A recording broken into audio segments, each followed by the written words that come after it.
The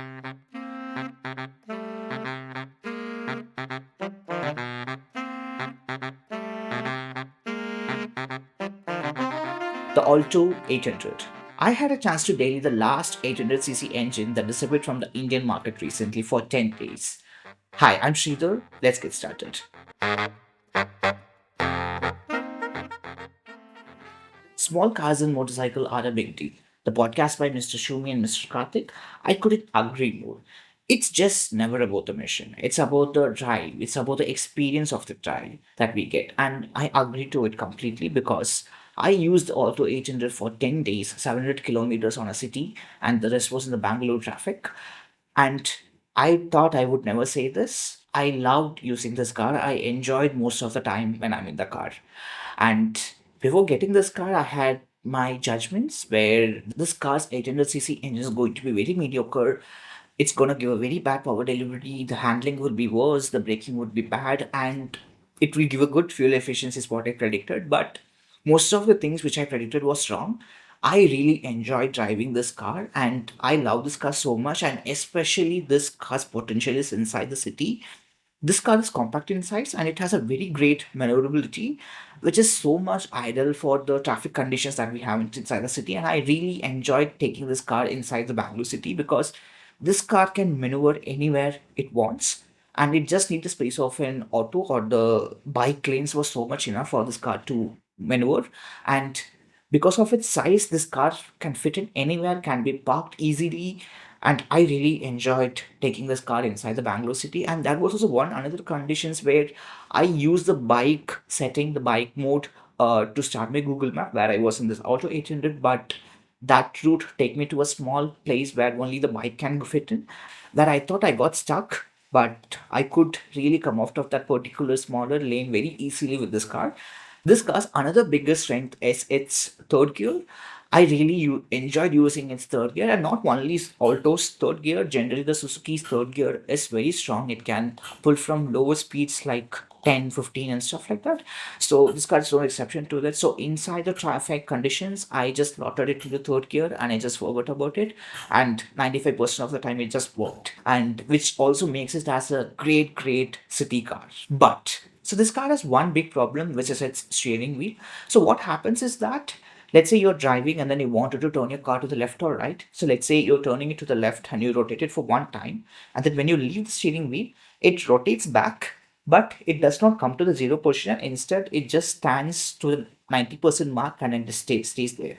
So what happens is that the car does not get straight, and then you're just going towards the left. And even the smaller, the shift between left or right, or when you do it inside the traffic a lot, this car is really, really annoying at that time because it just stays to that one particular mark and then it travels to that thing. So steering is not getting straighter, and that is really, really annoying for me. And I just checked with the owner about its wheel alignment that was done very, very recently, and then I came to know that the Alto 800 has this particular problem.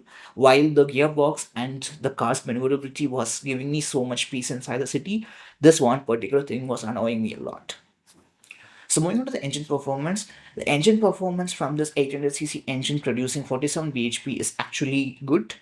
Actually, it's great because I was not having any problem with this engine. It was not feeling underpowered or anything, because I was doing an highway trip overnight, and then I had three adults onboarded with full boat of luggage and full tank of petrol, and the car was doing really fine. And the city conditions, again, it was charming with the AC on. And only one time where I had a problem was that I was stopping at a signal in an uphill in the Bangalore traffic, and when it had to come out of that particular uphill, when the signal turned green, it was struggling a bit. So I did a little bit of a heel to toe, and then the car was out of the situation with ease. So I couldn't complain much about this particular engine. The three-cylinder engine has clattering and everything, but for this price segment, I couldn't complain anything. And also, this 800cc engine loves to stay below 80 kilometer per hour, and that is where the engine is really, really comfortable at. Actually, you can push this engine more than 100 kilometer per hour, but when you do that, this engine screams aloud, and then that makes the driving experience very, very bad and unpleasantful. So keeping it 80 is something that you can get good mileage and have a great driving experience with this particular engine. Now let's talk about handling and braking. So the brakes of this vehicle is actually bad. It takes its own good time to stop the vehicle. So keeping it slower is safe for any people driving this car. And because of this braking, I was not able to push this vehicle to its limits. So it's a very bad brake, I would call it. And on the handling side, the car loves to be at the slower speed. So it handles so well at the slower speed. So keeping it slower is gonna give you a better driving experience. And pushing this car above hundreds feels like a really, really bad stunt that it was doing with this car. And cornering above 50s or 60s is also not recommended with this car. Also, this car is not an easy car that you can drive. This car takes a little bit of a work and it tires you and the passengers as well. So yeah, so you will have to put in a little bit of a work to make this car move. So the other points I noticed with Alto 800 is that it has an amazing headlight. When I compare it with my Tata Tiago, it has a very bad headlight, and this budget segment car is providing a very great headlight experience. And the throw is good, and I really like the headlights of Alto 800.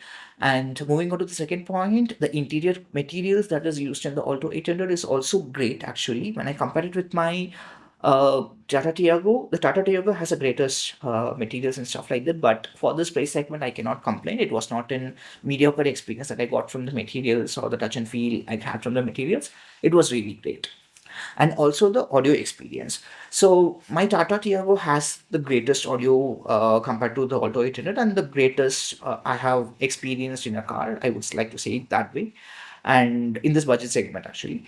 But Alto 800's audio system is not the greatest or not the wow audio system. It is a good audio system to listen to FM or little bit of a soft music and stuff like that. It is really good. As an entertainer, I did not had a very big problem with the audio system. I actually liked the audio system which was there in the Alto 800. And that is this one particular thing I had this with this particular car, and I thought I would never have this in any cars.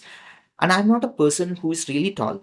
Okay, so getting in and out should be easy for me is what I thought initially with this particular car. But surprisingly, I had to get into a very certain position to get inside and outside of the car, and especially when there is a person sitting behind, I will have to get into some sort of an kung fu angle and stuff like that to get inside the car.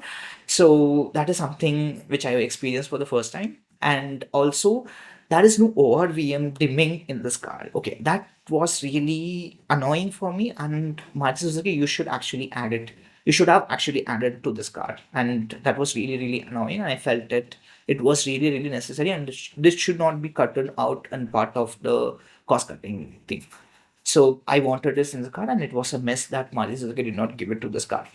And also the mileage. Surprisingly, I thought this car will give a best mileage and everything, but it was not. It was giving me 18 kilometer per liter after the drive, but I was expecting a bit more of 20-ish, but I don't know what happened, and I'm not pretty sure what exactly happened. Is it my driving condition is like that, or I was using the AC the entire journey, and I don't know what exactly happened over there.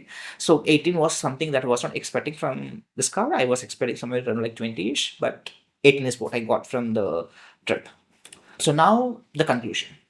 The Maruti Alto 800 is simple and enjoyable car with minimal tech, offering a great nostalgic feel with hands-on driving experience. Features like manual ORVM adjustment and film door closure adds to its charm. It has an enthusiastic friendly character, making it a great beginner level enthusiastic car. While this car can be driven sportily, the bad build quality and the poor braking encourages for a more of a relaxed driving style. Its excellent maneuverability makes it ideal for city driving, where it performs the best. However, the high speeds are not recommended. Overall, the Alto 800 serves well as a dependable workhorse for daily use. It's more than just an entry level car, it's a mission with a character. Thank you for watching. See you in the next one.